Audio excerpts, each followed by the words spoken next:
Ya, sementara itu pemirsa, sudah 1 pekan 78 orang jemaah asal Indonesia masih belum kembali ke pondokan pasca tragedi Mina yang menelan hampir 1.000 korban jiwa. Lambannya penanganan yang dilakukan oleh pemerintah Arab Saudi dituding sebagai penyebabnya. Lantas kemudian bagaimana pemerintah kita harus bersikap mengingat sejumlah negara sudah mulai mendesak pemerintah Saudi untuk bertindak cepat dan profesional. Kami akan membahasnya langsung dengan Direktur Jenderal Penyelenggaraan Haji dan Umroh Kementerian Agama Abdul Jamil yang bergabung dari Mekah, Arab Saudi. Selamat siang waktu Mekah, Pak Abdul Jamil. Ya, selamat siang Mas Wahyu dan selamat petang untuk Indonesia. Ya, Pak Jamil, saya ingin minta perkembangan langsung keterangan apa yang bisa kami peroleh di Jakarta terkait proses penanganan dan juga identifikasi tragedi Mina. Ya, terima kasih. Saat ini kami masih terus bekerja untuk melakukan proses identifikasi terhadap korban yang ada di Muaisim dan juga melakukan pendekatan untuk memperoleh akses lebih lanjut dalam rangka memperoleh sidik jari. Karena ini sudah hari ke-6 dari semenjak terjadinya peristiwa itu. Kalau kita langsung tutup poin pada foto-foto dan kemudian jenazah yang ada di Muaisim itu tentu masih ada kendala, sehingga sekarang ini kita melakukan alternatif untuk memperoleh sidik jari yang memang telah dilakukan oleh pusat emergensi yang ada di Muaisim itu. Ya, Pak Abdul Jamil, kalau untuk data atau jumlahnya apa perkembangannya hingga saat ini? Ya, jadi semalam telah dirilis ya jumlah yang wafat 57 orang, ya 57 orang, yang 53 diantaranya adalah jemaah haji dan 4 orang ini WNI yang mukim di Saudi yang kebetulan menunaikan haji dan mengalami musibah di Syariq 204 itu. Ya, kemudian untuk yang hilang, Pak Abdul Jamil, apakah ada perkembangan jumlahnya? Ya, jadi kalau 2 hari lalu 89 yang belum kembali ke maktab. Semalam data menunjukkan sudah 78 yang tinggal 78 yang belum kembali dengan berbagai kemungkinan, dan karena itu perhatian kita sekarang ini kita pusatkan pertama untuk melakukan penyisiran lebih lanjut di rumah sakit yang ada di sekitar Mina sini, lalu Mekah, dan kemudian juga ke Jeddah. Karena informasi yang kami peroleh juga ada yang dirawat di Rumah Sakit Garuda Nasional di Jeddah, dan bahkan juga ada yang di Taif. Kegiatan kita sampai detik ini masih terus-menerus untuk melakukan penyisiran dan juga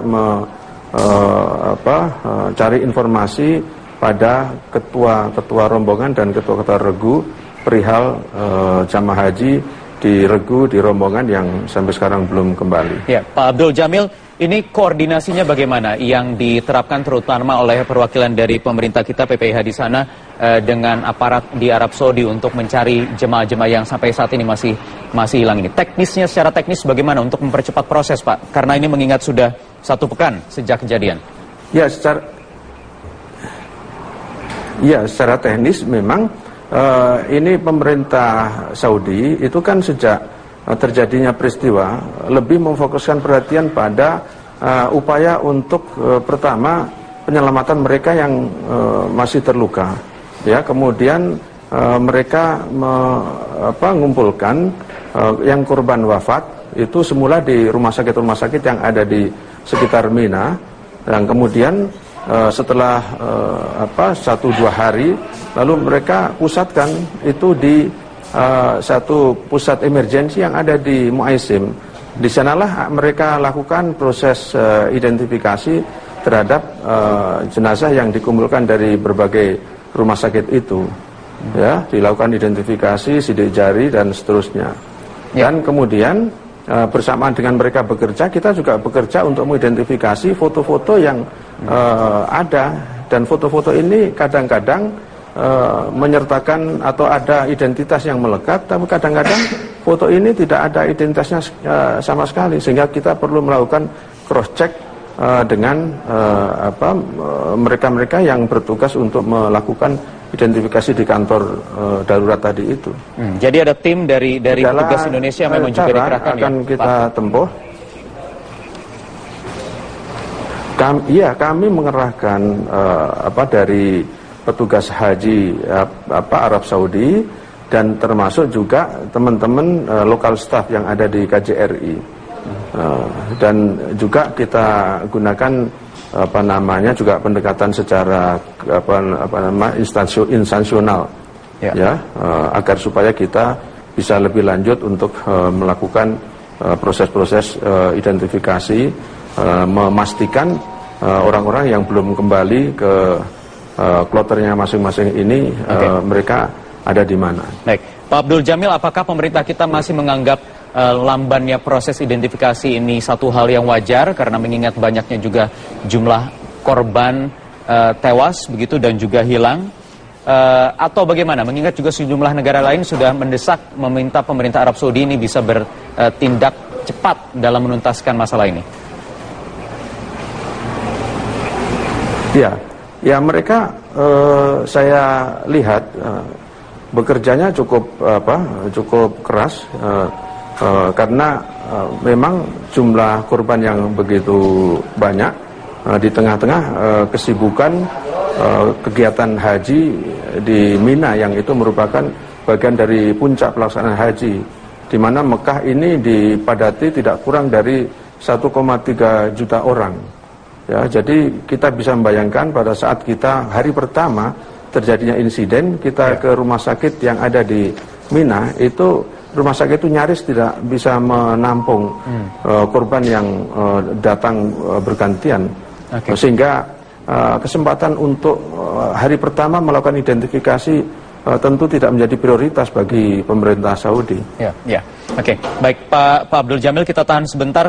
Saya ingin menanyakan bagaimana kemudian dengan keluarga atau mungkin istri atau suami siapapun dari jemaah, dari 78 jemaah yang hingga kini masih hilang. Apakah mereka sudah bisa pulang ke tanah air atau memang harus menunggu sampai nanti identitasnya ditemukan, kepastiannya, atau bagaimana? Karena mengingat ini ada kabar dari pemerintah Arab Saudi akan denda senilai atau sebesar 400 juta rupiah bagi jemaah yang melampaui batas visa yang diizinkan. Kami harus jeda dulu, nanti akan dilanjutkan sesaat lagi.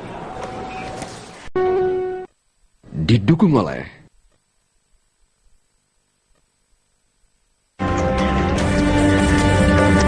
Ya, pemerintah Arab Saudi merilis informasi terkait ancaman denda senilai 400 juta rupiah bagi jemaah haji baik asal Indonesia maupun dari negara lain yang melampaui batas yang sudah ditentukan dalam visa. Bagaimana kemudian bagi para jemaah yang keluarganya hingga kini masih belum ditemukan, Pak Abdul Jamil? Ya, namanya ini kondisi darurat ya Mas Wahyu. Jadi hal-hal seperti itu tentu akan kita lakukan proses-proses untuk berkomunikasi dengan otoritas tempat, khususnya adalah jemaah haji. Ini lazim terjadi juga pada jemaah haji yang hingga saat mereka pulang, mereka terpaksa masih harus di sini dirawat di rumah sakit misalnya. Jadi tidak masalah itu. Iya. Ya, artinya bagi ke-78 keluarga dari ke-78 yang hingga kini belum ketemukan, saat ini masih berada di Mekah atau di Arab Saudi, begitu Pak Abdul Jamil? Yang ke-78 ini? Iya. Khususnya bagi yang 78 orang ini kan sehingga sekarang belum diketahui ya, keluarganya belum Pak Jamil diketahui semenjak adanya insiden tanggal keluarga dari kalau 78 keluarganya orang biasanya memang ikut kloter. Iya, dia biasanya ikut kloter-kloter sebagaimana terjadwal. Ya, sebagaimana terjadwal. Ya, kecuali mereka lalu meminta tanazul. Ya. Nah, ya, artinya diperbolehkan atau jadi, bisa keluarga-keluarga mereka kita akan melakukan pendekatan dengan otorita pemerintah Saudi, khususnya yang berkaitan dengan kondisi-kondisi darurat, khususnya yang menyangkut korban peristiwa Mina ini. Tentu akan lain karena ini persoalan yang mengandung unsur kedaruratan yang sangat tinggi. Ya, artinya fleksibel ya Pak Abdul Jamil ya, tidak ketat aturan atau sanksi ancaman denda 400 juta rupiah tersebut. Iya, itu sudah biasa kita lakukan di sini untuk tugas-tugas dari konsuler nanti akan menangani hal seperti ini. Ya, ya. Pak Abdul Jamil, kami juga memiliki statement dari Ketua DPR Pak Setia Novanto yang juga kemarin mengawal pelaksanaan ibadah haji, ikut ke sana datang, yang meminta pemerintah Arab untuk mengevaluasi lagi pengelolaan ibadah haji. Bagaimana menurut Anda Pak Abdul Jamil? Ya tentu. Kalau pengalaman saya berkunjung atau bertemu dengan pejabat-pejabat dari Kementerian Haji, ya Kementerian Transportasi di Arab Saudi, mereka menerima kritik saran dari kita. Bahkan waktu saya ketemu Deputy Minister dari Transportation, itu mereka sangat welcome untuk menerima informasi khususnya yang berkaitan dengan transportasi antar kota yang ada di sini, bahkan juga kepada Deputi Menteri Haji juga kita sampaikan mengenai upaya-upaya perbaikan ke depan. Saat ini kita juga menulis surat kepada Kementerian Haji perihal penanganan masalah Arafah umpamanya, menyangkut pasokan listrik untuk Arafah pada saat wukuf, ya, lalu kemudian infrastruktur lain yang dirasakan masih kurang, kita sampaikan mereka, dan mereka welcome terhadap kritik-kritik yang ada. Ya, ya, Pak Abdul Jamil, tadi Anda katakan minta perbaikan dari segi infrastruktur lah ya, bisa dikatakan begitu. Tetapi bagaimana dengan masalah-masalah lainnya, Pak Abdul Jamil? Ini mengingat banyak sekali laporan, banyak jemaah yang tersasar, kemudian agak kesulitan karena ini ada kendala bahasa. Apakah ini tidak ada langkah antisipatifnya, misalnya mungkin pendalaman bahasa bagi jamaah asal Indonesia untuk memahami bahasa-bahasa sehari-hari, conversation, begitu, percakapan sehari-hari dalam bahasa Arab. Apa itu tidak perlu ditingkatkan lagi, Pak? Di selain faktor infrastruktur, tapi juga persiapan lainnya? Iya, begini ya. Ibadah haji itu memang tidak mempersyaratkan harus bisa bahasa Arab. Yang kedua, jamaah haji kita ini jumlahnya terbesar ya. Jadi sekarang ini yang masih menunggu itu jutaan. Yang kedua, mereka ini ingin menunaikan ibadah haji ke sini dan dengan kondisi apa yang mereka miliki, dari mereka yang sama sekali tidak tahu bahasa Arab sampai dengan mereka yang paham bahasa Arab. Nah, oleh karena itu maka tugas kita mempermudah hal-hal seperti ini, jangan mempersulit. Nah, disitulah letak arti pentingnya petugas. Petugas yang kemudian di satu sisi ada petugas yang dari tanah air, ada petugas yang dari mukimin di Arab Saudi yang mengetahui seluk-beluk mengenai bahasa, budaya, serta jalan-jalan yang ada di sini. Itu sangat membantu. Ya, oke, baik. Kembali lagi mungkin Pak, terakhir ini kita kembali lagi untuk mencari kepastian terhadap 78 anggota jamaah haji asal Indonesia yang kini belum ditemukan. Berapa kira-kira waktu lagi, berapa lama lagi yang bisa dibutuhkan atau yang bisa dijanjikan kepada keluarga yang menantikan kabar sudah 1 pekan ini, Pak Abdul Jamil? Iya, begini, saya berharap setelah kita memperoleh sidik jari, ya, Ini sidik jari dari korban yang mencapai di atas 1.000 ini, itu nanti akan disisir mana yang sidik jari Indonesia, ya. Kita minta untuk dipilah dan kemudian dari sidik jari itu akan kita cocokkan dengan data Siskohat.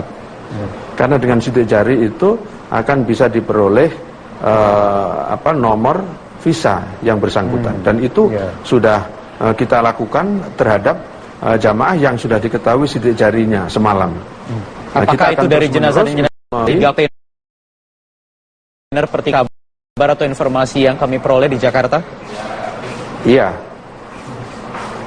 Iya, betul. Jadi ada 3 kontainer itu yang sekarang ini dibawa ke Jeddah karena di Muaisim itu sudah penuh sehingga harus dilakukan proses itu di Jeddah oleh pemerintah Saudi sendiri. Oke, baik. Terima kasih Pak Abdul Jamil, Direktur Jenderal Penyelenggaraan Ibadah Haji dan Umroh Kementerian Agama atas waktunya langsung bergabung dari Mekah, Arab Saudi. Kami akan nantikan terus perkembangan dari sana, Pak Abdul Jamil.